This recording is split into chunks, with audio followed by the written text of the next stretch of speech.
Oke, teman-teman semeton Jak Bali. Semeton. Kali ini Jak Bali kedatangan bintang tamu yang sangat spesial.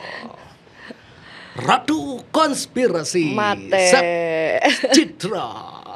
Gimana ceritanya dari chef bisa jadi ratu konspirasi? Itu bukan aku loh yang labelin, itu orang-orang aja, netizen aja. Oh, bukan. Ratu konspirasi. Oh, Kaget aku awal-awal itu. Apa ini ratu konspirasi? Saya yang melabelkan diri. Ya kali gitu ngide gitu, narsis banget. Enggak lah. Enggak. Oh, Branding gitu. aku kan emang awalnya kan memang dari chef ya, jadi tetap chef Citra gitu. Cuma kesini-sini kan memang kan kesini-sini kan makin kesana ya. Iya. Aku Kesini-sini juga kesana, aku gitu. juga heran nih. Dulu model. Model seksi lagi di majalah dewasa kan. Jauh sekali itu lompatannya itu ya. Aku emang suka lompat yang jauh-jauh. Oh gitu. Buktinya Jakarta Bali gitu ya. Nah, itu kurang jauh juga. Oh, kurang jauh juga. Harusnya antar benua kali ya. Tapi kenapa suka di Bali, Sep? Apa? Kenapa suka di Bali? Vibes-nya gitu loh. Bali itu kan Vibes-nya. tanahnya kan setiap 1 cm didoain ya. Jadi memang energinya itu emang enak aja. Aku ngerasa fit in banget di sini gitu. Sekarang masih? Masih banget. Masih, Kalau di ya. Jakarta itu kan survival mode sekali gitu loh. Begitu keluar rumah udah pasti dihadapkan dengan aduh hiruk pikuk, macet kayak gitu loh. Separah-parahnya Kayak- macet di Bali, kayak red masih race. macetan Jakarta juga ya berarti ya? Oh, jauh banget. Oke. Bali paling macetnya di mana sih? Ya, aku kan emang sekitaran Canggu kan. Ya paling kayak gitu-gitu aja. Masih Oke, bisa oke, dikondisikan oke, dengan oke, shortcut ya kan. Ya. Kalau nggak banjir. Tadi aja sebelum kesini 7 kali cancel ya? Wah. Seperti lapisan langit 7. Ya kan? 7 lapisan. Terbang ke langit ke-7. Ini by the way ya teman-teman, ini adalah podcast tidak direncanakan ya. Ini Iya, adalah betul, podcast betul. dadakan. Dadakan. Ini baju pun minjem. Minjem. Ini minjem. Seorang Sep Karena Citra minjem. nggak bawa baju yang sopan. Oh gitu. Boleh kok pakai yang nggak sopan. Gimana sih? Maksudnya orang tuh- aku udah siap kacamata nih. Maksudnya kan Bali ya paling pakai celana pendek kan biasanya kan. Iya. Pokoknya Oh, gitu. kalau bisa kena matahari deh badannya gitu loh. Jangan Oh, tutupin. iya. Minjem ini semuanya. Oh gitu. Terima kasih kepada Mbak Nino yang terhormat, tetangga gue, ya kan. Gue podcast nih, pinjem baju dong. Ya udah dikasih baju. Ini adalah wardrobe pinjeman, bukan punya sendiri. Ya, itulah. Berarti dalamnya pakai tank top itu. Iya nih semua pinjem. Oh gitu. Ya dalaman nggak pinjem dong. Ini gimana sih kacamata gue copot juga deh nih. Gue colok nih matanya. Jadi gini Sep, aku tertarik ngundang Sep Citra sekarang kan karena pasca kejadian bencana banjir kemarin tanggal 10 kayaknya tanggal 11 aku ditelepon oleh Pak Dharma Pongrekun. Halo Bli, Navigator Bli, gimana kabar Bali gitu. Wah, kena lagi bencana di Bali Pak Dharma gitu. Itu hard. Oh gitu ya? Beliau bilang itu hard. Jadi modifikasi cuaca. Cuman ini memang sulit dijelaskan karena masyarakat kita selalu pasti mintanya fakta empiris kan gitu beliau bilang. Dikasih fakta empiris juga padahal masih ngeyel ya. Iya. Nah, aku pengen juga bahas dari sisi ini karena sebelumnya dulu sudah datengin profesor, bahas dari sisi tata kota, bahas dari sisi manajemen pemerintahan sudah. Nah, sekarang aku pengen bahas juga dari sisi Konspirasi. konspirasinya tentunya harus dengar Ratu Konspirasi Ratu gitu. lagi. Nah, kalau menurut dari perspektifnya Sep Citra mungkin ada nggak sih kaitan di bencana Bali ini dengan HAP itu? Tapi sebelum itu aku pengen sebelum ke sana tahan dulu nih. Apa tuh? Tahan dulu nih. Apa yang mau ditahan? Sebelum jawab itu aku pengen nanya dulu. Apa? Lebih enak jadi model, Sep atau Ratu Konspirasi? Semuanya tuh enak sesuai dengan masanya masing-masing. Oh gitu. Ya, semuanya itu dijalanin pokoknya jangan terpaksa. Yang penting bahagia. Kalau pada masa itu menikmati jadi model, ya udah berarti di masa itu, di chapter kehidupan aku itu, aku sedang menikmati menjadi Citra yang itu. Gitu loh. Lalu kan orang itu kan pasti konsisten berubah. Satu hal yang paling konsisten dari seorang manusia adalah selalu berubah. Pasti selalu berubah. gitu. Jadi periode-periode tertentu itu pasti kita mengalami berbagai macam chapter kehidupan. Karena gitu. tidak ada yang abadi selain perubahan, berarti benar itu Betul, ya. begitu bisa dibilang kayak gitu. Jadi ya apapun itu bentuknya, apapun titelnya, yang penting aku menikmati. Kita harus menikmati itu. Kamu juga sebagai seorang produser, ya kan, host dan lain-lain. Kalau melakukan sesuatu hal dengan terpaksa, pasti kan tidak keluar tuh cintanya, Betul, ya kan, betul, passionnya. betul. Jadi apapun yang mau dilakukan, yang penting passionate dan jadi diri sendiri aja. Oke, Pada waktu itu aku mau jadi model, mungkin aku nggak kepikiran jadi chef gitu loh. Kemana arus membawa aja gitu loh.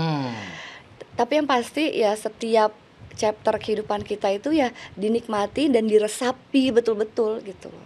Oke. Kalaupun sekarang ini mau orang bilang apa ratu konspirasi ataupun aku cuma bisa ketawa aja. Ya biarkan orang itu yang mendefinisikannya sendiri. Cuma kalau definisi dari diri aku cuma jadi diri aku sendiri aja. Aku diundang orang untuk podcast. Orang nanya, ya aku jawab, itu aja sih basically. Nggak dibuat-buat, nggak dimanipulasi, nggak berusaha mencari atensi, nggak berusaha menjadi apa-apa sih. Aku cuma menuangkan apa yang ada di kepala aku ke kalian. Aku cuma sharing ide. Kalau orang-orang tidak setuju, atau orang-orang menentang, atau orang-orang menghujat sekalipun, itu bukan masalah aku. That's your problem. Karena aku cuma menjadi diri aku.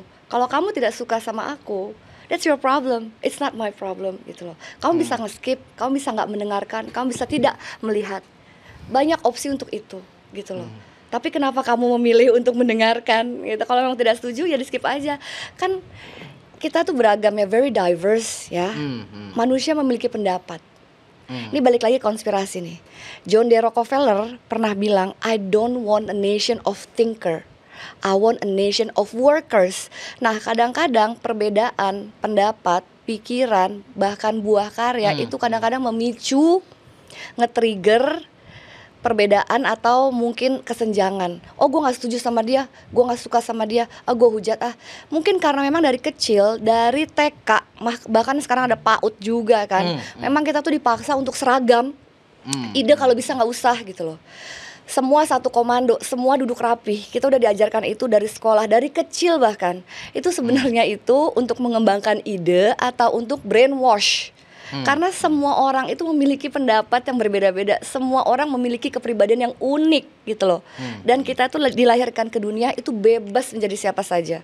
Masa mau disuruh seragam idenya? Ya kan? Iya. Ini kelihatan sekali ada agenda penyeragaman gitu ya. Iya, jadi memang kita mungkin jangan-jangan kita sudah didoktrin dari kecil untuk selalu seragam idenya. Jadi ketika ada seseorang yang memiliki ide berbeda, itu dihujat. Itu lo hoax, itu lo halu. Padahal mungkin bahwa ilmu yang kita terima selama ini itu memang didesain seragam semuanya. Jadi kalau ada yang berbelok dibilangnya konspirasi teoris.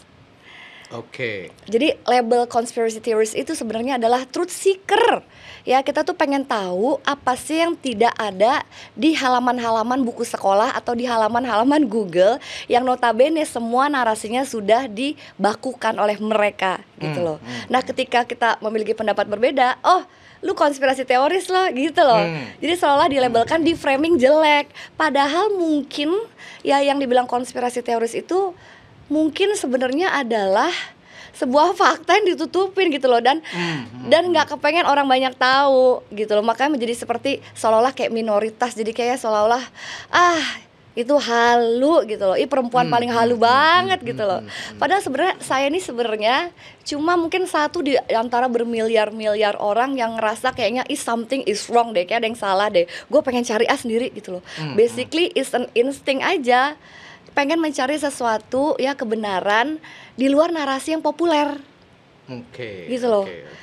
Nah ini kan Chef Citra ini kan melalui proses perjalanan ya, dari seorang model, dari chef, dari sekarang dilabelkan seperti ini gitu kan. Ratu konspirasi gitu loh. Ya tapi memang aku harus terima itu. Kalau ratu konspirasi tidak memulai dari model, mungkin nggak jadi chef. Atau mungkin dari chef mungkin nggak jadi ratu konspirasi. Karena dari situ ya, dari sebuah biji benih itu kita tuh tumbuh menjadi pohon. Ya kan? Ngerti kan? Kalau aku penasaran, adakah momen atau titik balik yang membuat Sep begitu ingin mendalami, wah ternyata saya harus dalami nih gini, tentang konspirasi ini gitu. Atau kejadian apa atau yang Sep alami itu, atau memang ini dari dulu memang Sep memang karakternya kayak gini? Dari dulu karakter gue kayak gini, cuma mungkin diasah dan baru keluarnya dan baru momentumnya baru diizinkan mungkin oleh semesta ya pada saat itu gitu. Covid loh. itu. Covid sih. Oke. Covid itu adalah titik balik. Itu ya berarti ya. Tapi kalau misalnya mau berbicara secara spiritual, 2020 itu memang tenggat akhir untuk global awakening. Nanti tahun 2030 itu akan semakin gulung lagi. Sebenarnya orang-orang yang sudah terbangun itu sudah semakin banyak setiap hari, makanya mereka ya para globalis atau bisa dibilang para Globalis cabal gitu kan. cabal gitu ya, itu nggak kepengen ini semua terjadi. Cabal itu artinya apa ya? Kabal, Kabal. Oke. kabal, Kabal. kabalism, kabal berasal dari kabalah. Artinya ya bagi yang awam nih, apa artinya? Itu merupakan sebuah semacam kayak kepercayaan gitu loh. Berasal dari kabalah, tapi kabalah sendiri pun nggak semuanya buruk ya. Kabalah juga ada yang baik, ada yang bagus gitu. Ada yang baik, ada yang buruk, sorry. Ada yang baik, ada yang bagus. Nah, samalah ketika ordo ini nih, ordo yang persekutuan ini juga terpecah gitu. Ada yang jalurnya putih, ada juga yang jalur hitam. Selalu seperti itu kan memang. Nah, kabalah ini ada yang melenceng, akhirnya membuat ya itu dinobatkan menjadi kabal gitu. Kabal yang buruk yaitu kabal yang itu gitu. Sebenarnya ajaran kabalah sendiri sebenarnya nggak buruk. Oh, berarti semacam pisau dimanfaatkan untuk buruk atau baik gitu berarti iya, ya? betul. Oke. Ini kan mau motong ikan apa Membunuh orang. gitu. Oke, siap. Biasalah begitu, selalu framing. Banyak hal dari dunia ini yang di framing yang sebenarnya simbol-simbol bagus, baik gitu ya, menjadi buruk. Kayak misalnya, boleh Misalnya? nggak sih? Boleh bebas. Boleh ya? Boleh bebas. Aku nggak mentingin Kayak misalnya lambang swastika. swastika Bali yang di Bali. Lambang swastika itu jadi apa? Jadi Nazi kan? Di framing buruk ya, gitu loh. Sensitif banget. Wow. Oh, ini. Gitu. Banyak banget lambang-lambang simbol-simbol yang dikonotasikan menjadi buruk sama mereka supaya diambil alih gitu loh. Oke. Nah, Dalam ya, ini baru pembukaan ya. Udah makan 15 menit aja sendiri, ya kan? ini Awalnya dari banjir loh. oh ya, nanti misalnya hard itu nanti itu. Awalnya dari banjir sampai konspirasi kesini. dulu. Iya kan? Nah, Tapi ini kan perlu juga diceritain bagaimana background seorang chef Citra kok jadi kayak gini. Cuma memang aku tidak pernah melabelkan diri aku sebagai seorang ratu konspirasi. Semua itu memang apa adanya sih. berarti awal mula label ratu konspirasi itu ditujukan kepada Chef Citra ini semenjak Covid itu berarti ya. Gini, waktu pas Covid itu aku menjadi salah satu yang dihujat, yang diasingkan, yang diblok, yang di shadow ban, yang di sama kayak beli jering berarti ya. Untungnya nggak dijeblosin aja ya berarti ya. Wah, kacau deh. Aku termasuk yang menyadari bahwa emang sebenarnya itu adalah pandemik gitu ya. Pandemik ya. Jadi waktu 2020 itu apa ya titik baliknya? Aku udah mulai baca-baca kayak buku kayak gitu-gitu loh. Apa sih virus itu? Terus aku beli satu buku sejarah influenza.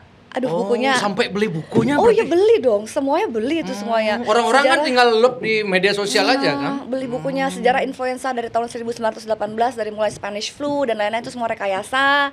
Nah, ternyata memang flu itu memang sudah banyak banget dipakai untuk sebagai senjata medis, senjata biologis gitu loh.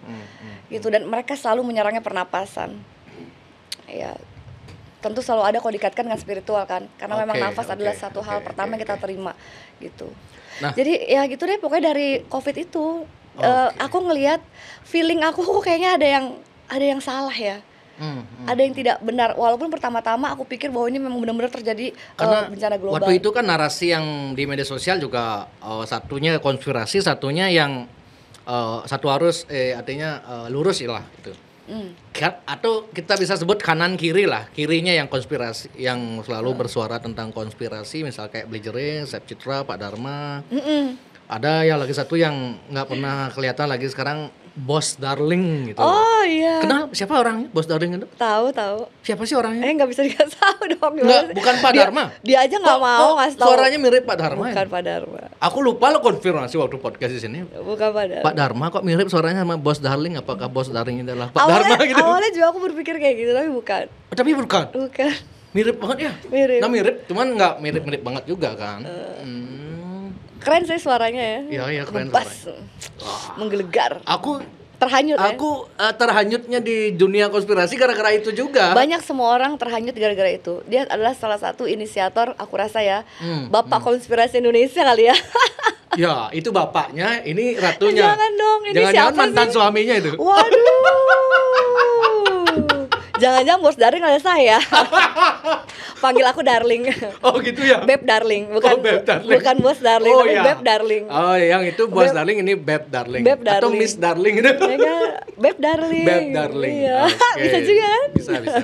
Ntar ada lagi label kayak gitu. Ya cuma gitu ya, sejak aku ngomong yang berlawanan dengan arus, pasti banyak orang yang menghujat, yang nggak suka sama aku, yang bahkan manajer aku dulu gini, ini lu bisa nggak di stop ngomong kayak gini, kita nggak dapat brand apa-apa nih, lu mau berhenti waktu pas covid ya, lu mau berhenti apa lu mau lanjut? Gue bilang gue mau lanjut. Karena aku emang orangnya keras kepala. Iya. Karena memang resiko kalau kita ngomongin bisnis ke resiko ke sebuah produk, dan bahkan setiap aku podcast dengan Pak Dharma itu nggak pernah dapat adsense, pasti kuning, jadi nggak ada apa-apa. Iya kan? Cuman aku kan nggak mikir itu juga kan, yang penting bisa ngobrol gitu kan. Soalnya gini, mau lanjut atau terus, kata manajer aku bilangnya terus, lanjut. Mau stop apa berhenti gitu ya. Aku bilangnya lanjut, karena apa? Karena setelah diekspos semuanya, itu ada satu benang merah. Semua korporasi ini, baik itu farmasi, baik itu adalah makanan-makanan yang kita konsumsi, baik itu macam-macam deh ya. Itu yang punya satu orang gitu loh. Ngerti kan? Dan orang ini Kalau memang diterdalami lah ujungnya ke sana. iya, pokoknya gitu. ujung-ujungnya dia lagi gitu loh. Ujungnya ya sama gitu sumbernya. Nah, banyak dari brand-brand atau produk-produk yang udah nggak masuk lagi sama aku sekarang gitu loh. Karena aku tahu itu bukan bikin kebaikan untuk manusia, tapi malah bikin sakit gitu loh. Jadi Chef Citra itu kalau secara chef ya, secara brand sudah berkembang menjadi brand yang lebih aware akan wellness sebenarnya.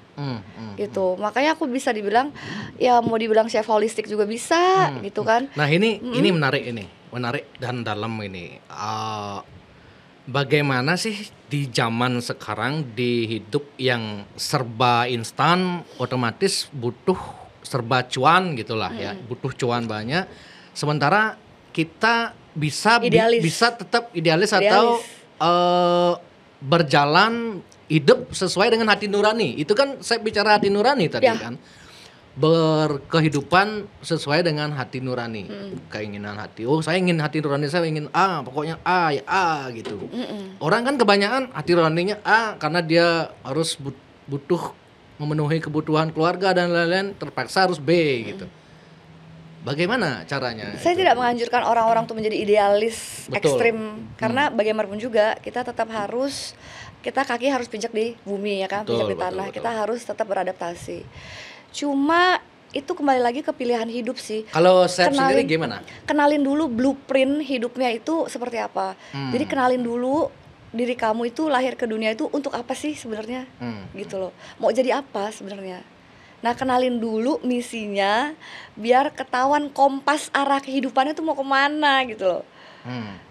Kalau aku kenapa aku rasa aku di jalan yang tepat dan benar, karena aku nyaman gitu loh. Jadi ketika aku berbicara dengan diri aku sendiri, apakah ini benar keputusan aku, dikasih lampu hijau gitu loh.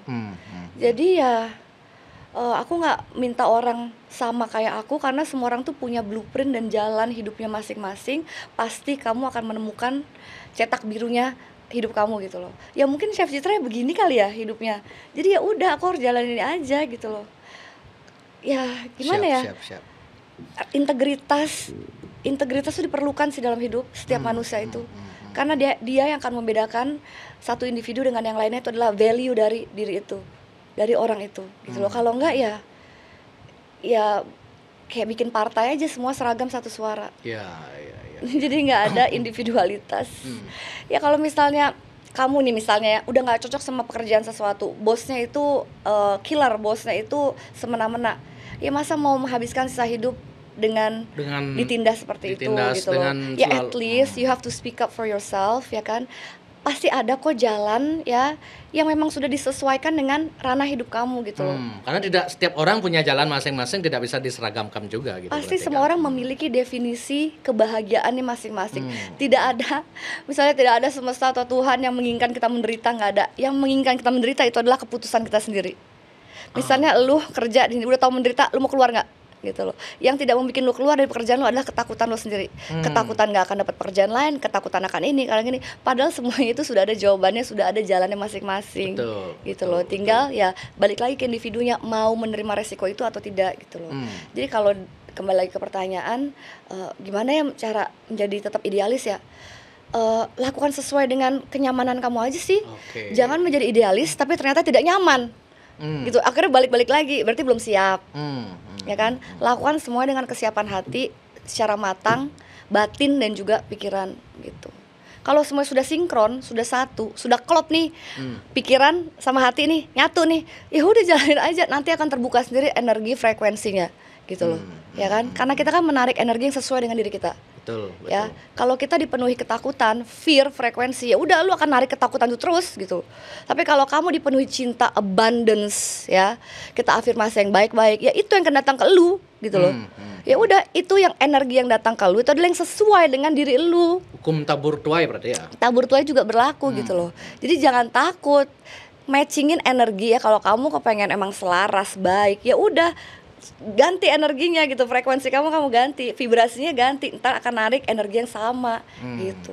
Kalau masih takut melangkah maju mundur, ya berarti belum siap. Masih ada fear-nya gitu. Gimana sih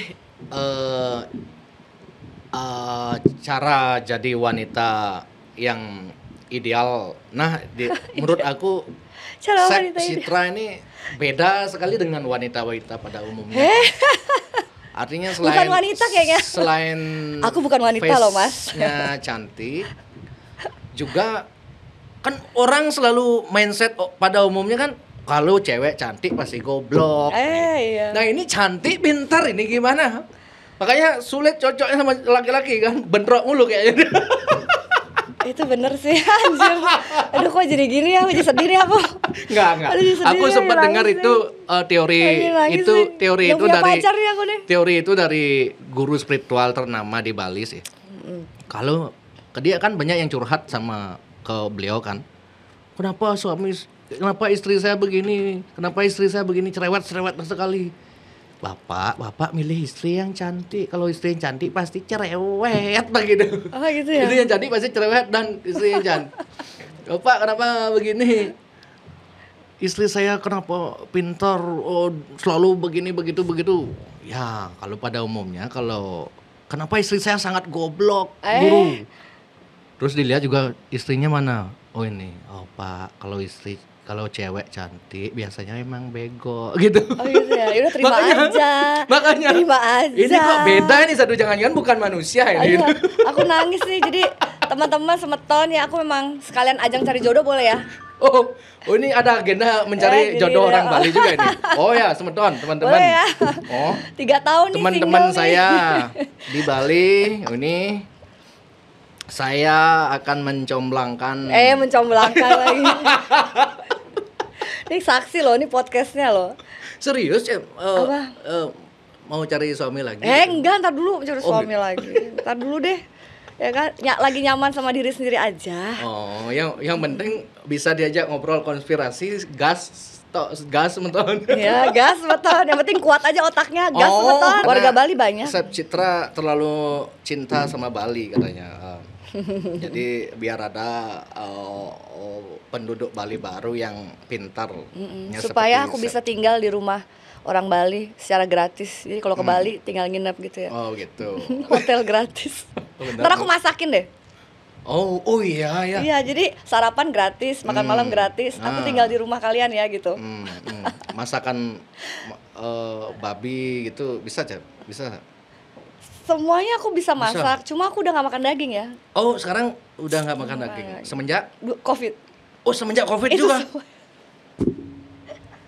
Apa yang membuat saya tidak memutuskan, oh, saya nggak makan daging? Emang Covid itu ya, itu memang bajingan, ini merubah gue nih kayak Podcast ini ada karena COVID nih. juga. Podcast ini ada karena Tuh COVID kan? juga. Covid itu banyak merubah Ada orang. apa dengan loh. COVID itu sebenarnya? Satu sisi dia memang buruk, satu sisi banyak merubah orang juga kan.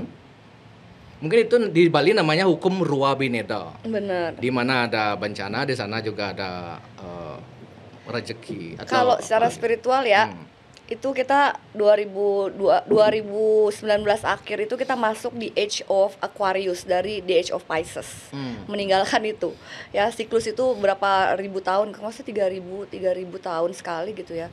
Nah, itu kita meninggalkan the Age of Believing menjadi the Age of Knowing. Jadi kita banyak taunya tuh. Nah, dari situ mulai banyak orang-orang yang terbuka, udah mulai banyak yang awaken gitu loh. Mindset berubah gitu ya. Dulu mana walaupun ada sosial media, mana pernah sih kita ngomongin soal kayak spiritual seperti saat sekarang ini ya kan? Iya. Zona nyaman semua ya. Lebih banyak orang yang aware akan itu sih.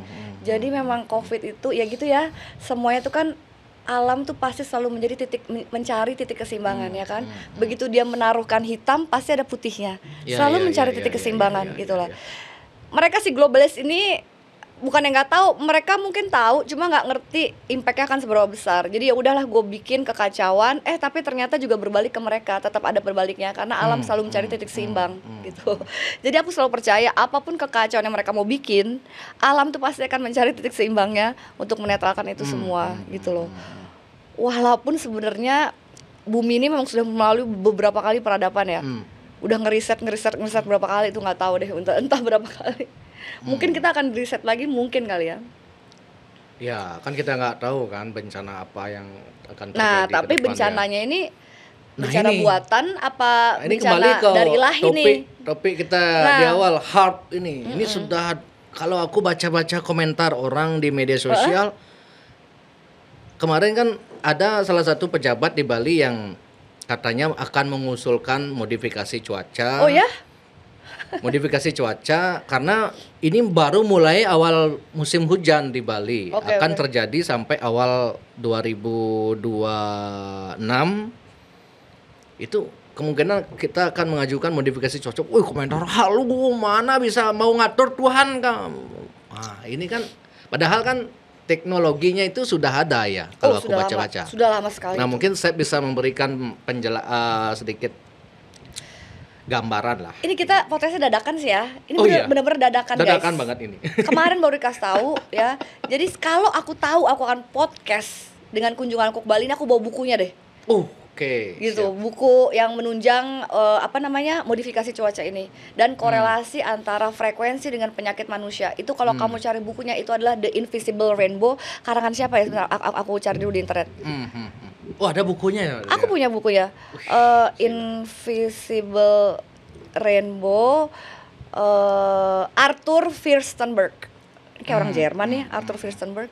Invisible Rainbow. Nah, itu ada hubungannya korelasi antara frekuensi dengan penyakit manusia. Nah, itu frekuensi itu mulai dari tahun 1900-an awal atau 1800-an. Semakin ya kita diekspos akan gelombang frekuensi kotor ya, dirty electricity, itu semakin tinggi penyakit manusia gitu loh. Nah, jadi kalau mengacu kepada modifikasi cuaca yang notabene adalah kembali lagi ke frekuensi, vibrasi dan juga energi. Ingat kutipannya Tesla bahwa jika kamu mau mengetahui kunci semesta, berpikirlah mengenai frekuensi, energi dan vibrasi. Frekuensi, energi dan vibrasi. Iya, 3 ini ya. 369 itu kan angka keramatnya Tesla kan. Pasti tahu deh. Nah, jadi kalau mengacu, kapan sih teknologi udah lama, Beb. Nah, Beb deh panggilnya. Itu udah lama. Udah lama.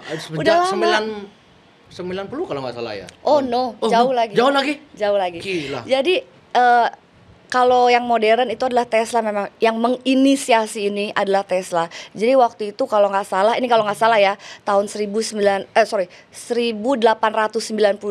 Tesla itu nggak sengaja dengan alat osilatornya dia itu membuat getaran di apartemennya dia di New York. Getaran itu membuat dinding-dinding jadi rontok kayak gempa gitu. Sampai kalau di sini tuh damkar kali ya, damkar polisi tuh datang buat menghentikan itu, terus Tesla harus ngancurin itu alatnya. Itu pertama kali Tesla tidak sengaja menemukan alat gempa. Oh. Ya, nggak sengaja tuh. Sejak saat itu Tesla ngembangin lagi, patenin lagi. Cari deh di Google, tapi nggak ada sih di Google. Ada di Google? Nggak ada. Ini di buku itu ada? Nggak ada di buku itu. Oh, nggak ada juga. Ini saya tahunya dari mana? Ada deh. Oke. Nggak, aku suka bacain kayak Rumble kayak gitu loh. Itu kan banyak tuh, dia suka nge-spill dokumen-dokumen yang nggak ada di Google, nggak mungkin ada dokumen-dokumennya CIA. Kenapa saya yakin itu valid itu informasi? Karena kalau di cross check sama buku-bukunya sama sejarahnya Tesla ada di situ.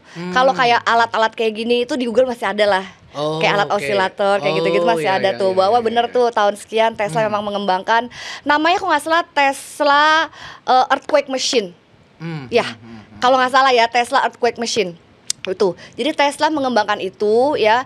Banyak sekali penemuan-penemuan Tesla yang diambil setelah dia meninggal ya, diambil oleh CIA dan dikembangkan sendiri. Dikembangkannya di mana? Mungkin di Antartika, mungkin ya. Karena memang Antartika itu tertutup.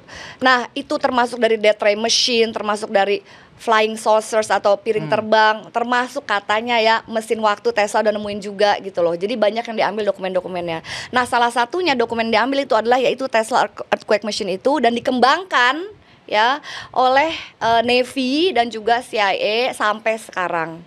Kalau HARP itu sendiri, HARP itu kan singkatannya adalah High Frequency Active Auroral HRP Research Program. Ya kan? Jadi memang mereka itu gamblang bilang bahwa memang ada modifikasi, tapi tujuannya itu hanya untuk research gitu loh. Jadi ini secara kasar ya, HARP itu teknologinya itu adalah dengan memancarkan signal-signal ke bagian ionosfer kita ya, yang bagian dari atmosfer. Ionosfer itu memiliki konten magnetik yang lebih besar dibandingkan strata atmosfer lainnya. Jadi dipantulkan kembali ke bumi. Jadi membuat getaran gitu loh. Membuat getaran itu bisa mengontrol cuaca, bisa mengontrol tanah ya, getaran, karena dia berfungsi itu mekanisme kerjanya adalah melalui vibrasi, frekuensi vibrasi. Mengubah cuaca hujan itu. Kalau cuaca hujan intensitas hujan itu bisa nggak? Kalau itu sih sepertinya ke chemtrails deh. Oh, itu ke chemtrailnya. Kalau itu ke chemtrails. Tapi HARP itu juga bisa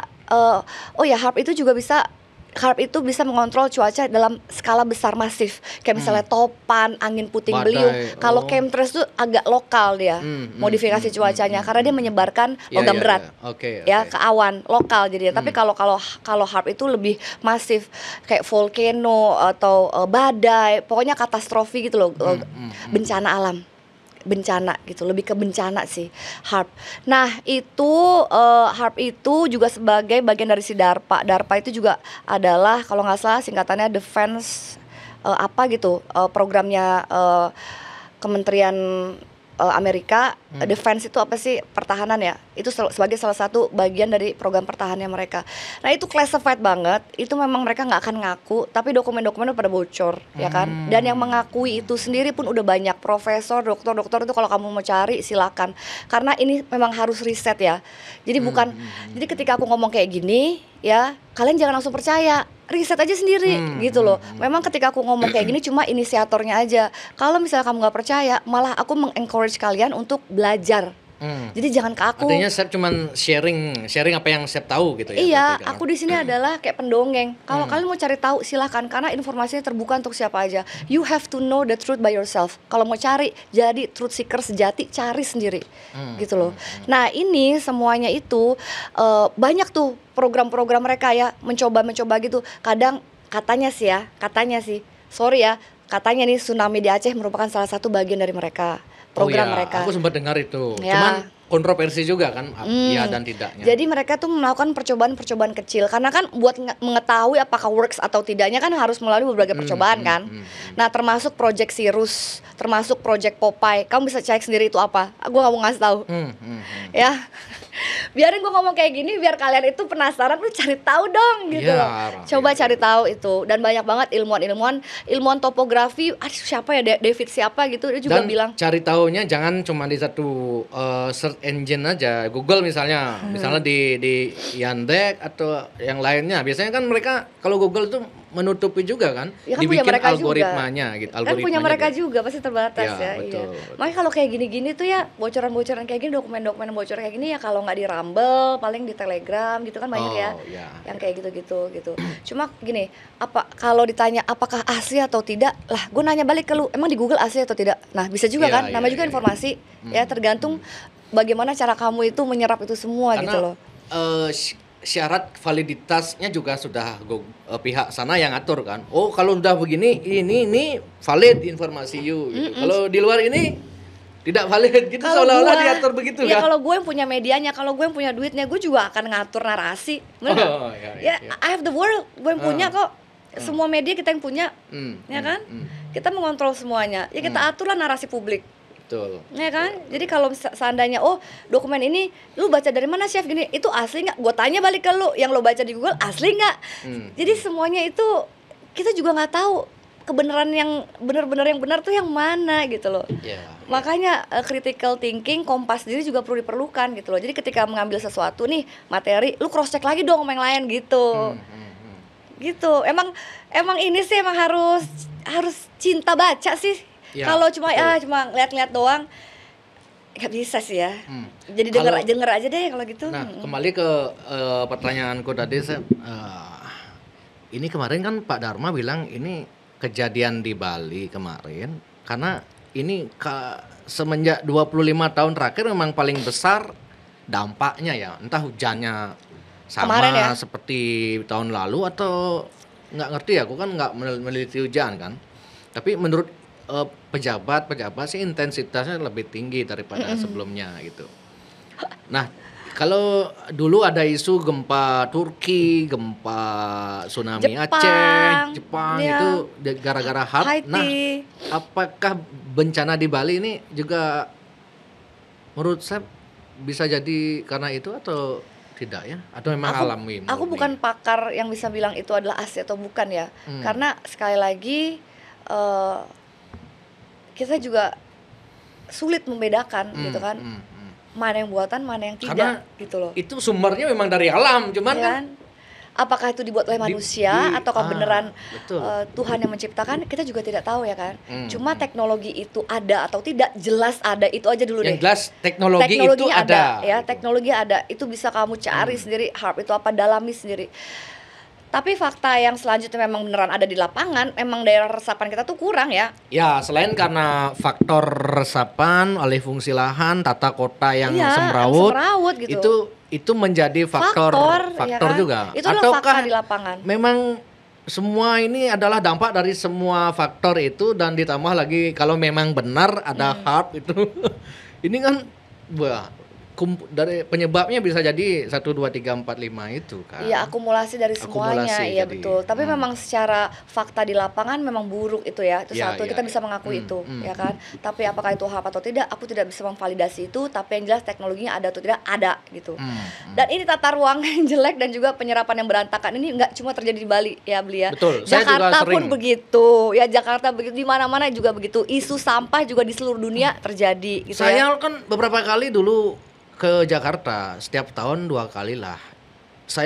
Aku lihat foto-foto Jakarta kan dari Instagram, yang lampu-lampu gelap malam itu, keren Jakarta. Baru ke sana lah sama juga kan. Pulang aja. Enak di Bali ya, pulang lagi gitu. Lah, masih ada pantai dah, Beli. Ada pantai lah, Beli gitu ya. Awannya masih bersih loh.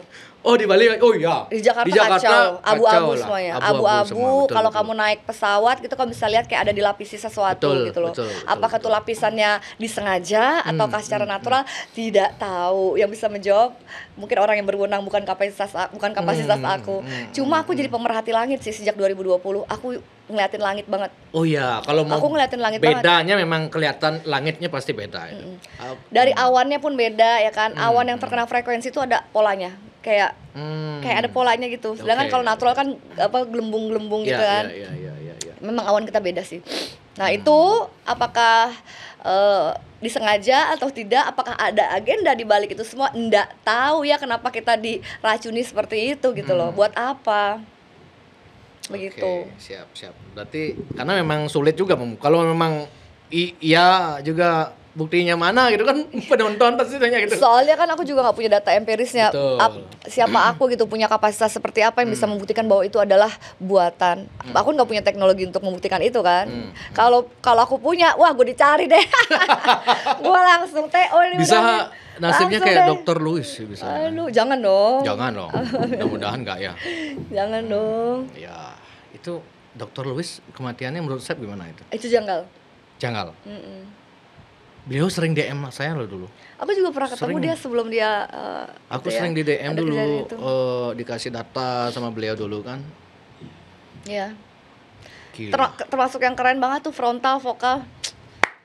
Ya, keren deh pokoknya. Kita doakan yang terbaik. Tapi beliau buat terlalu beliau. frontal sih ya dulu ya. Terlalu belak-belakan. Kalau Pak Dharma kan masih agak soft lah, lebih soft lah Pak Dharma gitu kan. Iya. Meskipun kalau bicara langsung beliau memang keras juga. Orangnya Tapi keras, kalau ya. memang secara postingan beliau memang cerdas lah postingannya soft. Kalau kita waktu itu Indonesia tidak punya Pak Dharma, tidak punya Dr. Louis, itu terjun bebas sih. Terjun bebas. Terjun pasti. bebas. Jadi Pasti. maksudnya kesadarannya mungkin sekarang segini ya, itu berkat mereka berdua, ada andilnya lah. Kalau nggak ada mereka berdua mungkin masih di sini gitu loh. Secara tidak langsung memang beliau-beliau lah itu yang walaupun narasinya berbeda, tapi akan apa ya bikin orang tuh kok beda ya gitu loh. Orang jadi mikir setidak-tidaknya gitu, walaupun tidak bisa menerima ya mungkin ya awal-awalnya ya, tapi setidaknya tergugah gitu loh hatinya. Oh ternyata ada narasi yang beda, kok bisa begini ya gitu. At least orang itu mulai tahu walaupun tidak peduli gitu. Iya. Tapi gara-gara mereka berdua sih gitu. Jadi kita dan doakan yang memang- mulia deh buat Dr. Louis, semoga Iya. selalu dipenuhi cinta di perjalanan selanjutnya. Dan memang beliau saya akui pengaruh sekali ya. Karena kan Sempet podcast ini nggak? Oh, belum. Belum ya? Saya sempat Ya, undang, sayang amat. cuman beliau tidak berani naik pesawat waktu itu. Oh. Sama kayak Pak Jenderal dulu kan. Karena beliau ngomong vaksin, jangan vaksin. Masa beliau harus vaksin? Kan syarat terbang dulu kan harus vaksin. Betul. Ya kita nggak bisa kemana-mana emang. Nggak bisa kemana-mana, Nggak bisa keluar kemana-mana, nggak ya. bisa keluar Bali pakai mobil nyebrang darat pun nggak bisa Iya. gitu. Makanya itu kendalanya dulu. Gimana kemudian? Coba kamu cari deh ini ya, paten Amerika tuh kalau nggak salah cari ya, paten Amerika 468665. Di mana carinya? Di Google ada paten 468665 kalau nggak salah ya. Apa itu isinya? Tentang apa? Tentang itu harp. Tentang harp itu. Dia udah dipatenin sama mereka. Kalau nggak salah 468665. Gue tuh buruk banget soal angka. Oke. 468665. Oke. Coba cari deh. Berarti coba ya. Udah telepon siapa ini? Waduh, lu nggak ada. Wah, Coba. udah di take down kali. Yes, paten 468. Ini ada. Ada? Yang mana itu? Ini geoengineering. Tuh geoengineering. Jadi emang mereka itu mengakui bahwa memang teknologi ini ada, cuma aplikasinya mereka yang nggak ngaku gitu. Mereka yang nggak ngaku aplikasi buat apa. Yang mana? Geoengineering itu pokoknya lihat aja geoengineering. Yang ini. Yang dia yang ini Ya. yang kedua. Oke. Macem-macem itu. Oh, iya. Kalau ngaku sih mereka ngaku. Coba kamu cari ya US patent gitu ya, paten gitu 468665. Itu ada patennya memang. Jadi ini. Tuh geoengineering. Bukan gua yang ngomong, itu dari mereka buka. Nah, masalahnya apakah manusianya ini ketika dikasih tahu kayak gini peduli atau enggak?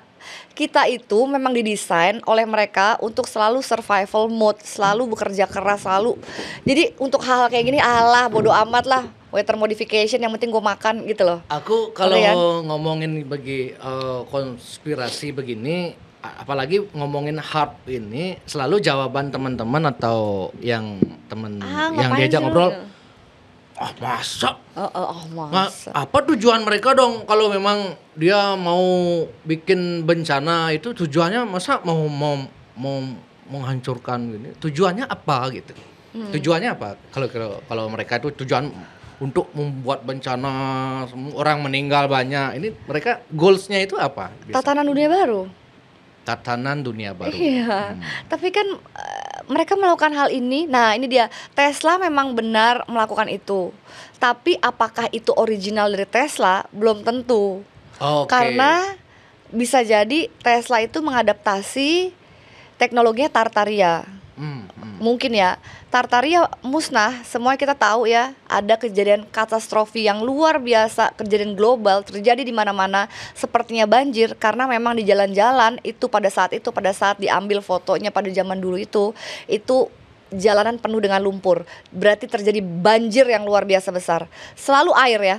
Selalu air. Bencana itu baik di kitab apapun selalu air. Nah, mungkinkah metode yang sama itu yang akan memusnahkan manusia? Baik itu sekarang ataupun yang sudah lalu, bisa jadi, we don't know. Ya kan, selalu air, mereka selalu menggunakan air sebagai bencana. Nah, apakah Tesla itu beneran idenya dia sendiri atau benarkah dia itu sebenarnya mengadaptasi teknologi Tartaria yang sudah musnah? Bahwa memang mud flood yang terjadi pada zaman Tartaria itu merupakan sebuah agenda atau merupakan sebuah bagian dari modifikasi cuaca juga karena banjir. Ya, jalan-jalan dipenuhi oleh lumpur. Ya kan, Tartaria tahu kan ya, gedungnya tinggi-tinggi dan semuanya itu kebanyakan tuh terkubur dalam lumpur bangunannya. Ketika digali baru deh kelihatan bangunan aslinya. Nah, jangan-jangan Tesla ini mengadaptasi atau udah tahu rumusnya teknologi dari Tartaria ini. Berarti ya kan, dunia ini sudah diriset berapa kali tuh, nggak tahu tuh. Dan yang meriset ini berarti orangnya yang dia lagi yang membuat kekacauan ini adalah mereka lagi gitu loh. Tujuannya apa sih? Kayaknya kita kayak mau diriset aja setiap berapa ratus tahun sekali gitu loh sama mereka gitu. Selain mereka memang tujuannya adalah kontrol populasi ya. Mereka kepengen semuanya tuh seragam, mereka pengen semuanya tuh patuh gitu loh. Ya, Kontrol sistem. iya, mereka kepengennya tuh semua ya tatanan dunia baru yang sering dengan- atau Great Reset itu yang sering dikatakan sama Iya, Pak Dharma mereka itu ya. selalu bilang kan the great reset. Reset gitu ya. Nah, apa yang mau di reset? Nah, kan curiga nggak? Kok kita mau di reset ya? Kata-kata itu seolah kayak lu pencet tombol, diulang lagi semuanya, ya kan? Seolah jadi seperti itu dong, the great reset. Ya, Apa yang mau di reset? Kenapa nggak the great apa kayak gitu loh? Sesuatu yang baik gitu, sesuatu yang bagus sih kayak mau di reset, dipencet tombolnya terus diulang lagi semuanya. Kayak seolah-olah berusaha menghapus sesuatu. Nah, apakah kita yang mau dihapus? Mendigitalisasi dunia berarti ya. Berarti ya seolah-olah mendigitalisasi dunia dan beserta isinya gitu berarti ya. Mau menghapus sih. Menghapus. Sih sebenarnya. Gila, lebih hebat dari Tuhan dong berarti ya mereka ini berarti ya. Kan mereka senangnya begitu, playing God. Ya kan, dengan bikin AI, dengan menciptakan bencana, apakah itu tidak menyalahi alam? Mereka ini berapa orang Mereka itu di dunia gimana ini? ya? Di dunia ini. Bisa dibilang shadow government lah ya, kita bilangnya shadow government. Ya kan, mereka yang mengatur semua ini. Kalau berbicara siapakah mereka, itu harus baca lagi sejarah, mulai dari 1700 atau bahkan sebelumnya. Secara Rothschild dan Rockefeller gitu ya. Bagaimana itu Bos mereka Darling mengungkap semua kan dulu. Iya, bagaimana terbentuknya mereka dari bangsa Sumer dulu ya kan, dari Khazaria dulu yang mereka menyembah Baal dan akhirnya mereka terpecah ya, Khazanazi namanya. Terus mereka terpecah lagi dari beberapa negara Eropa dan sebagian dari mereka itu mendomisili Jerman ya. Kalau di Jerman lahirnya Rothschild atau Rothschild ya. Nah Rothschild. itu sebagai bangsawan yang benar-benar menguasai financial, ya kan, keuangan. Mereka kuatnya di keuangan. Mereka yang mendanai perang, sayap kanan, sayap kiri mereka danai, terus mereka kuat dari situ. Perang London, perang Perancis, semua mereka danai semuanya dari situ. Nah, kita kan taunya kan cuma Rothschild sama Rockefeller. Di belakang-belakang mereka juga masih ada nobility lainnya gitu loh. Jadi ya sebenarnya merupakan kumpulan, makanya aku bilang shadow government lah gitu loh. Mereka yang berusaha mengontrol semuanya, dari media, dari makanan, dari air ya. Air, hati-hati nih. Air tuh next nih. Air mereka mau menguasai, ya kan. Minyak bukan sesuatu. Termasuk air kemasan Oh itu. iya dong. Pantas aku kasih air nggak mau tadi. Gila, sampai segitunya Chef Citra. Teman-teman, sampai di sini naik 3 lantai 3. Saya kan dia nih pasti capek nih. Dikasih air sampai sekarang nggak minum. Aku lupa airku ketinggalan di rumah. Gila, sampai segitunya memfilter diri ya. Aduh. Gila. Aku aja belum bisa ngomong A, kadang-kadang perilaku B. Gila. Waduh. Ini Perempuan gila nih. Waduh. Tapi memang air itu adalah the next big thing ya mereka. Mereka lagi mau menguasai air gitu loh. Nah, ini adalah kalau dibilang kayak misalnya sekarang lagi rame ya, tanah-tanah tuh lagi pada mau dikuasai balik oleh pemerintah gitu kan ya. Oh iya dengan pajak PBB Oh, dan dengan lain-lain. segala macam deh, Iya, dipersulit iya, lah iya, pokoknya. iya, iya. Dibuat mustahil lah bagi kita untuk memiliki sebidang tanah jadinya. Itu merupakan sebenarnya bukan agenda kita, agenda mereka. Dilokalisasi gitu loh. Dilokalisasi dengan kebijakan lokal. Memang tuh rencana mereka adalah you own nothing but you're happy gitu loh. Ya kan, jadi lu kalau bisa nggak punya apa-apa. Itu Gitu. dah gimana konsepnya? Udah sering sih jelas sama Pak Dharma, kita nggak punya apa-apa tapi Nggak punya kita apa-apa. bahagia. Iya. You own nothing but you're happy gitu loh. Makanya kayak kepemilikan tanah mau diambil, makanya kalau bisa kita nggak bisa nanam apa-apa gitu loh, supaya nggak ada independen dalam hal pangan dan juga air gitu. Karena mereka mau menguasai semuanya. Mereka paling benci kalau kita itu nggak takut Merdeka. sama mereka. Iya, merdeka, nggak takut sama mereka. Kita berdikari sendiri. Mereka nggak mau itu. Jadi kalau bisa semua itu dikontrol. Makanya sistem keuangan dikontrol, sistem pendidikan dikontrol, farmasi dikontrol, kontrol. Gue nyebutnya apa tadi? Makanan juga dikontrol ya kan, Makanan. semua. Jadi semuanya dikontrol semuanya. Makanan juga dikontrol. Oh iya ya? dong, makanan dikontrol banget. Dan hampir semua Caranya satu mereka supermarket. mengontrol makanan misalnya dengan Pertama benih-benih mereka kontrol ya kan. Dari petaninya aja mereka udah kontrol. Jadi benihnya dikontrol, Oke. pestisidanya mereka punya. Jadi mereka punya benihnya, tapi mereka juga yang punya herbisidanya gitu loh. Jadi kontrol dari situ. Terus makanan dikontrol tuh apa? Nggak usah sebutin brandnya ya. Iya, iya. Pokoknya perusahaan-perusahaan ini dari semua misalnya taruhlah 500 brand dengan macam-macam brand itu, yang punya itu paling 3 perusahaan. Ujung-ujungnya dia ujung-ujungnya lagi. kalau emang Iya. didalami ke akarnya gitu ya. Itu ujung-ujungnya mereka yang punya gitu loh. Oke. Ntar ujung-ujung, aduh pengen nyebut, gak tau banget mulutnya mau nyebut, nggak usah. Oke. Ujung-ujungnya dia juga yang mereka punya gitu loh. Farmasi, media, makanan, jadi ada benang merahnya. Ketika when you go down to the rabbit hole, ya udah lu nggak bisa balik lagi. Ketika lu udah menyelami ya, mau dibilang itu namanya konspirasi ataupun bukan, lu nggak bisa balik lagi ke permukaan. Karena lu udah tahu, oh ya kayak gini ya, ternyata se-shit ini, sedalam ini ternyata dunia ini gitu loh. Emang jadi kita sebenarnya what is freedom sebenarnya ya kan? Kalau kita terlahir ke dunia, kita nggak punya kuasa apa-apa, udah langsung zret suntik, ya kan? Mandatori dong, Ya, anak-anak ya. semuanya Apalagi udah ada zret undang-undang suntik, sekarang ya. ya kan? Ini, ya kan? Ini apa, suntik gitu loh. Begitu kita lahir ke dunia aja, kita udah nggak punya kuasa atas kesehatan kita sendiri. Kita tidak bisa memilih, kita boleh nggak sih nggak disuntik, ya kan? Jadi where is freedom sebenarnya? Mereka memang berusaha kontrol semuanya Oke. Nah, dari sejak kita lahir. aku kadang berpikir begini, dengan segala jika pun itu benar 100% fakta-fakta konspirasi yang dikatakan oleh Pak Dharma, Chef Citra dan lain-lain tentang tatanan dunia baru yang mereka sedang agendakan itu, apakah seberapa persen bisa kita melawan dengan sistem kehidupan yang serba instan seperti sekarang, dikit-dikit mobile gitu kan. Kita kan seolah-olah memang paksa harus ikut Heeh. di situ kan. Memang. Itu udah atau kita ikut sekian persennya bisa kan sebegitu itu, atau memang kita harus nanti ujungnya harus ikut 100% gitu semua manusia nih. Aku nggak bisa bilang caranya seperti apa, cuma setiap orang pasti punya cara mereka masing-masing untuk menghindari itu. Apakah ada yang ingin berdikari pangan atau adakah ingin meninggalkan kota? Karena kota itu sebenarnya dibuat ya. Kota itu dibuat untuk menarik orang-orang ya yang tersebar di seluruh dunia untuk terpusat. Karena kalau orang-orang terpusat itu menjadi lebih dikontrolnya lebih gampang, paham kan? Paham. Jadi kota itu dibuat sedemikian rupa, sedemikian menariknya janji-janji manis kota itu ya kan. Ayo tinggalkan sawahmu, kita mengadu nasib di kota. Itu kan propaganda sebenarnya ya kan. Supaya kita tidak memiliki lahan, lu di kota aja. Which is sebenarnya itu merupakan apa ya? Ya kita kayak dimanipulasi lah. Oh, dunia kota itu seperti ini. Makanya sok atuh.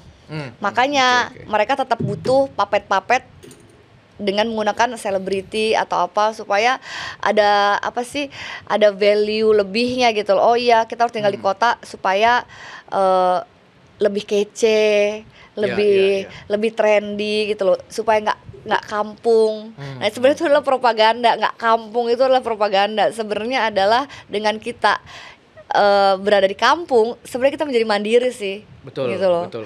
Sebenarnya yang paling takutkan oleh mereka itulah kita mandiri. Jadi kalau misalnya dengan segala macam digitalisasi dan semua dipagerin sama mereka, salah satu cara keluar dari sistem itu adalah dengan kita buat sistem kita sendiri. Itu aja sih. Buat sistem sendiri gitu. Iya. Misalnya sistem sendiri yang bagaimana? Masalahnya kalau kita itu bilang nggak cukup karena apa? Karena ada batas standar hidup. Standar hidupnya kebetulan adalah mengacu ke kota. Jadi makanya hidupnya nggak pernah cukup. Kalau standar hidup kita itu bukan standar hidup kota, pasti cukup gitu loh. Apakah Chef Citra perlu ini nih, perlu jaket ini untuk hidup, kan nggak gitu. Apakah Chef Citra perlu sepatu ini, kan sebenarnya nggak. Ini hanya tuntutan kota yang membuat aku harus berpenampilan seperti ini. Apakah bisa nggak Chef Citra pakai sandal jepit? Bisa-bisa aja. Nah gitu, itu hanya umpamanya kayak gitu. Jadi sebenarnya memperbedakan kita itu adalah standar hidup kita sih. Gitu loh. Kota itu membuat standar hidup kita tuh seolah-olah jadi nggak pernah cukup. Nah mindset itu harus dirubah. Nah gimana cara untuk keluar dari sistem? Ya keluar dari sistemnya mereka, keluar dari sistem yang mereka buat gitu loh. Kota itu jebakan Batman sebenarnya. Jadi sebenarnya goals aku nih ya, goals aku, kalau aku boleh share goals, mungkin nanti calon suami harus punya peternakan sendiri kali ya, sawah sendiri. Kalau di Bali gampang ya begitu. Jadi intinya pasti gitu. Banyak tuan tanah. Aduh. Jadi intinya kita tuh harus emang mandiri sih. Jadi untuk keluar dari sistem yang mereka buat itu, keluar dari jebakan Batman itu adalah ya udah kita punya sistem sendiri, kita punya sumber apa sih yang bikin kita hidup, makanan, air ya kan. Kita nggak bisa hidup kalau tanpa listrik. Listrik bisa dibuat nggak? Bisa listrik dibuat gitu, ya kan? Bisa kok. Suruh anak teknik aja bikin. Listrik kan juga macam-macam sumbernya, dari angin, dari air, dari turbin, ya kan, macam-macam. Udah banyak banget alternatif listrik sekarang juga. Gitu. Jadi harus kalau mau keluar dari sistem ya kamu harus bikin sistem sendiri ya. Kalau emang goalsnya itu adalah mandiri, ya udah ciptakan supporting system untuk kamu hidup mandiri gitu loh. Ya itulah. Ya. Berdikari sendiri. Goalsnya emang begitu sih. Citra dulunya misalnya dulu sebelumnya mengetahui ini ada konspirasi A, B, C gitu. Tapi kemudian seiring berjalan waktu Chef Citra tahu, wow, itu konspirasinya tidak benar gitu, atau hoax gitu. Apa ya? Pernah nggak? Atau belum, atau gimana? Jadi baca konspirasi, tapi konspirasinya itu tiba-tiba Chef tahu setelah pelajari, ternyata nggak benar gitu. Tunggu aku lagi pikirnya apa ya? Atau tidak, atau semua masih sebatas gitu ya berarti ya.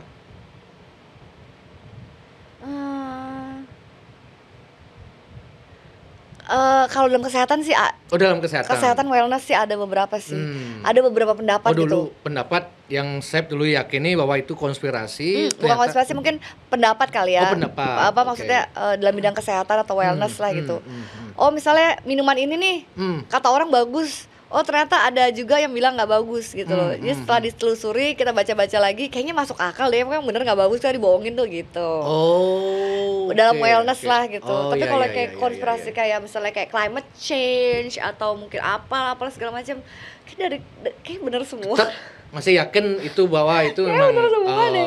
Justru yang bersebelahan itu justru itu yang kamu harus ya, ya, yakin ya, itu ya, bener ya, tuh ya, ya, gitu. ya, ya. Selalu gitu ya, selalu lihat semuanya dari dua sisi Dua sih, sisi. ya. Jangan pernah percaya. Bagaimana cara Gitu deh. kita kritis tapi agar tidak terlalu paranoid juga gitu kan? Misalnya. Banyak sih orang terjebak jadi paranoid. Jadi paranoid Banyak, ya? Nah ini dia, biasanya stage awal orang yang awaken, ya kan, melalui proses awakening awal-awal itu biasanya tuh bener-bener kayak ada detachment gitu loh, kayak ngerasa anjir, gua hidup di dunia apa ini, anjir, Iya, kok iya, dunia iya, ini begini iya. banget ya, terus jadi mengurung diri atau Iya, mungkin kayak betul kan? mengucilkan diri, kayak ngerasa aduh nih dunia ini fake banget ya, gitu loh. Ada mungkin yang seperti itu kali ya, Gimana nggak cara bisa biar kayak mencerna gitu? itu semua. Kembali ke Aku pun juga melalui itu. sempat begitu juga ya? Jadi ngerasa gini, anjir ini dunia fake banget ya gitu loh. Oh, oke. Kok gini sih, gitu-gitu. Terus akhirnya? Akhirnya gini, arus itu ada tapi jangan dilawan. Dalam arti kita itu dalam fase kita mengetahui aja dulu, di age of knowing itu kita mengetahuinya aja dulu gitu loh. Mengetahui ya, dan kita beroperasi dengan software yang berbeda dengan mereka. Jadi ketika kita mengambil keputusan atau kita membaca sesuatu, itu kita udah tahu oh ini bohong, oh ini enggak gitu loh. Jadi memang kita hidup di ekosistem yang sama, di dunia yang sama. Tapi apa ya, pemahaman gue udah berbeda nih gitu loh. Consciousness gue udah beda gitu loh. Jadi ya gimana ya, kalau mau ngomong soal spiritual bukan di 3D lagi tapi misal di 4D gitu. Oh, iya. Bingung ngomongnya gitu deh pokoknya. Jadi kita memang ya kita terima aja, kita emang hidup di dunia ini memang seperti ini ya kan, bukan semesta nggak tahu, bukan Tuhan nggak tahu, Tuhan juga tahu begini. Tapi kan untuk melihat terang kan harus ada gelap. Betul. Jadi ya Untuk melihat terang harus dari ruangan atau dari iya, bintang yang kecil itu akan terlihat Di langit yang ketika gelap. langit itu gelap. gitu loh. Jadi ya memang ini adalah wadah belajar sebenarnya. Memang gelap itu juga diciptakan gitu loh, bersama dengan ya kita ini ya kan yang sudah sadar ini. Nah sekarang gimana caranya supaya kalau kita sudah tahu sudah terjadi pemisahan ini, kita nggak ke sisi yang gelap gitu. Kan lu udah tahu nih, ya udah sekarang lu tinggal pilih jalan lu gitu loh, lu mau yang mana. Nah tapi tetap hidup berdampingan, memang berdampingan tapi misah ya, lu minyak gua air gitu loh. Jadi kayak misalnya gini, kamu mau ngasih aku air minum, gua tolak, ya mungkin itu adalah sebagai salah satu bentuk resist gua, oh ya gua enggak gitu. Ya. Jadi kita tetap hidup berdampingan tapi ya mungkin dengan cara masing-masing gitu. Bagaimana menurut Sep Citra, bagaimana untuk anak muda yang pengen berani beda dan punya suara sendiri, itu kan Sep Citra ini jadi sosok yang berbeda ini gitu. Gimana sih caranya biar mungkin ada yang pengen jadi sosok seperti itu di dunianya masing-masing atau di kehidupannya atau di passionnya masing-masing gitu. Sejak awaken dari tahun 2020, sejak inisiatornya mungkin Bos Darling, Dr. Louis dan juga Pak Dharma, kan semakin banyak tuh yang terbuka dan terbangun. Mungkin pada saat itu juga ada aku juga gitu kan. Udah makin banyak kok orang-orang yang tersadar gitu dan mau speak up. Soalnya kalau mau speak up itu nggak bisa dipaksakan ya. Oke. Gitu loh. Jadi itu memang secara naluri ya, kalau mereka memang ikhlas mau silahkan gitu loh. Kadang-kadang orang itu nggak siap kena komentarnya. Ya, makanya Tidak siap pikiran menerima komentar orang lain gitu. paham. Semua orang pasti seperti itu ya kan. Ya. Makanya ketika mau melakukan dharmanya itu ya kan, pikiran ya sama hati itu harus selaras. Itu dulu satuin dulu. Mantepin aja dulu. Kalau udah mantep ya udah jalanin, jadi diri sendiri. Kalau kamu merasa itu benar, jangan pernah takut untuk merasa salah di jalan yang benar gitu loh. Kan jalannya benar. Ya udah. Kalau misalnya disuruh balik ke usia 20-an, nasihat apa sih yang akan Sep kasih ke diri sendiri? Wah anjir, gue buang-buang waktu banget.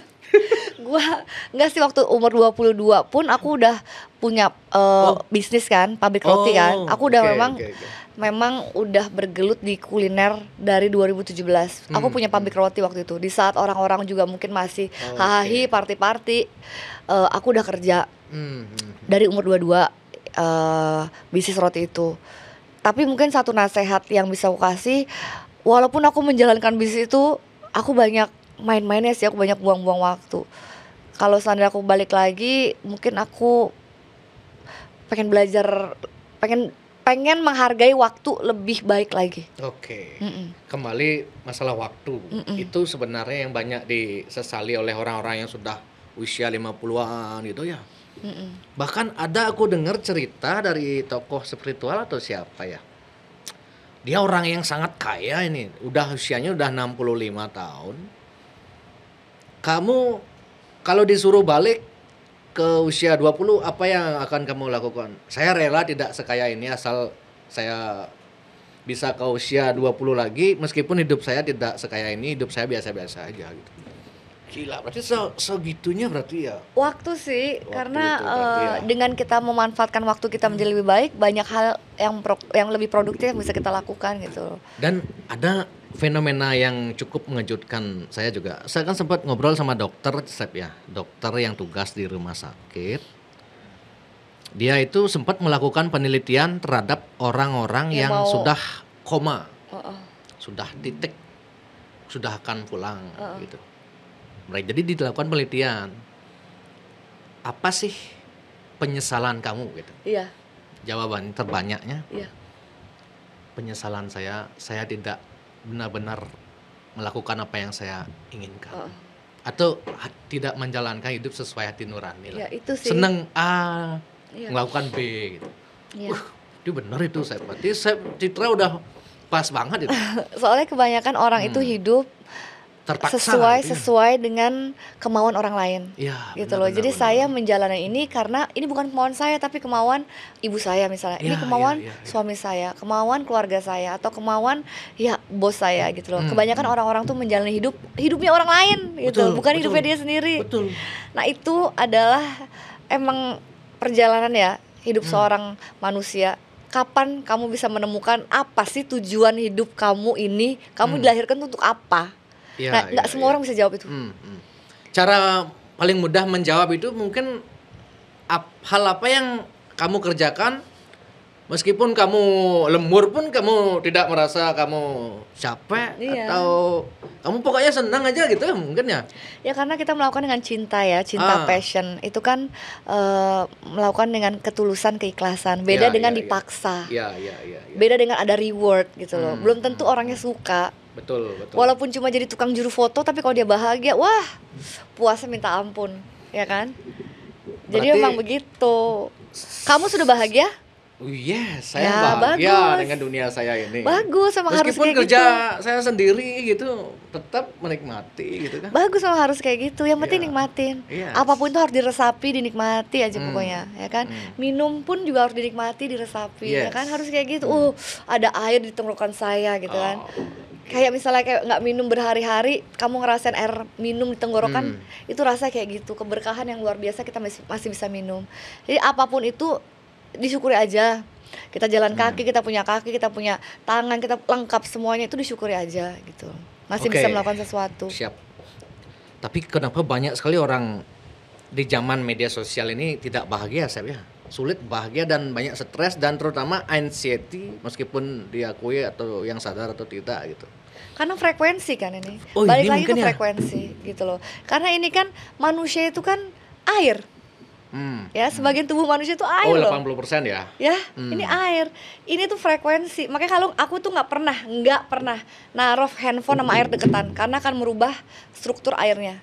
Oh gitu. Ya, nggak akan tuh aku taruh. Pasti jauh-jauh. Kalau ada temanku juga gitu. Jangan taruh. Pasti udah tahu deh orang-orang gitu. Geser handphonenya gitu. Termasuk mempengaruhi kualitas tidur juga kalau kita taruh di sebelah. Pasti dong itu. Karena kita kan air, ini adalah frekuensi ya kan. Ini adalah gelombang frekuensi. Nah, kenapa banyak orang tidak bahagia? Karena sebenarnya padahal di zaman sekarang serba instan kan. mau ke sana tinggal pesan mau pesan makan tinggal pesan datang gitu. Kenapa banyak orang tidak bahagia di zaman serba instan ini ya? Karena yang membuat bahagia bukan itu sebenarnya gitu loh.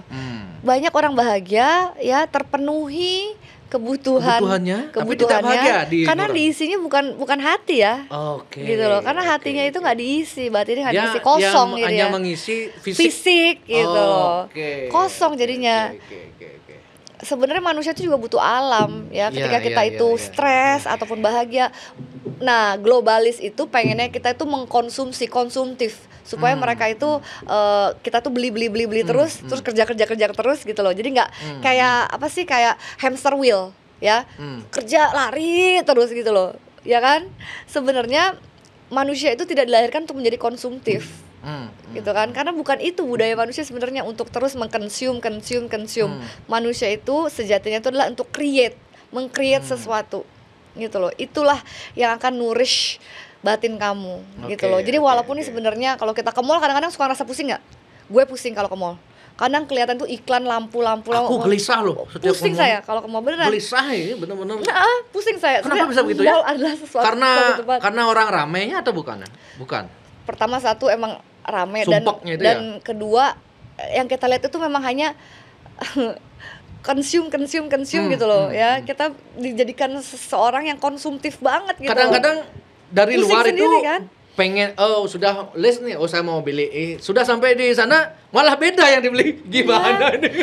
Atau bahkan pengen nih beli satu barang nih, ya pengen banget, gue udah nabung nih ya, pengen beli itu, begitu sampai rumah biasa aja Ya, gitu. ya, Jadi ya, kosong gitu. Itu yang membuat orang sekarang banyak yang jadi tidak bahagia. stres, tidak bahagia, selalu merasa kurang terus. Gitu loh. Kita memang diciptakan untuk selalu konsumtif terus tanpa melihat sebenarnya kita harus banyak bersyukur gitu. Ya kan? Gitu. Betul. Jadi sebenarnya kalau misalnya stres, anxiety, banyak sih faktornya. Handphone salah satunya karena blue light-nya ya kan. Oke, Kedua lampu LED ini juga bisa bikin stres.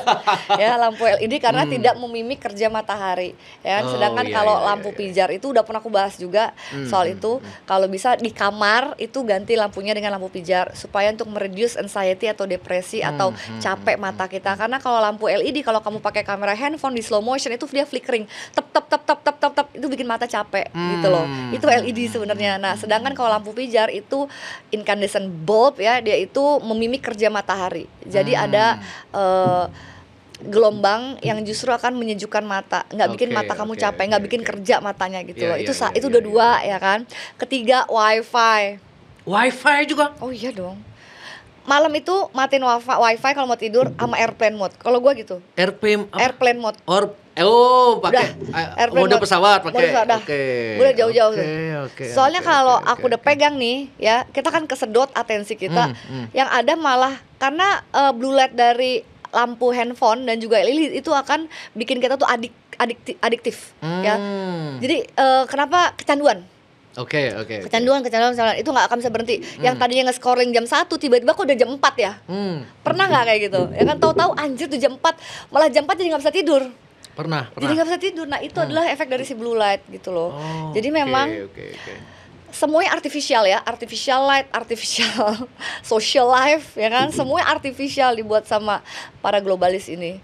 Jadi beruntunglah kita yang dilahirkan di tahun 80, 90 yang masih bisa merasakan kehidupan sebelum ada internet ya kan, real kehidupan ya kan, interaksi sosial seperti apa, kita jadi generasi yang terakhir kayaknya ya. Wah.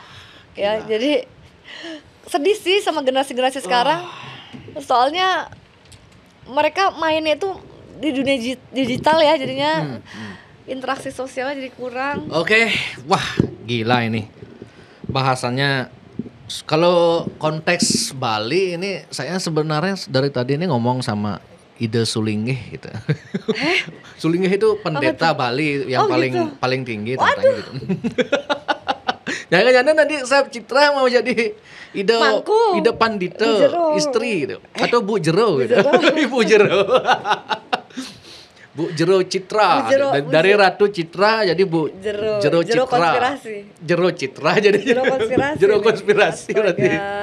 Oke, terima kasih banyak sekali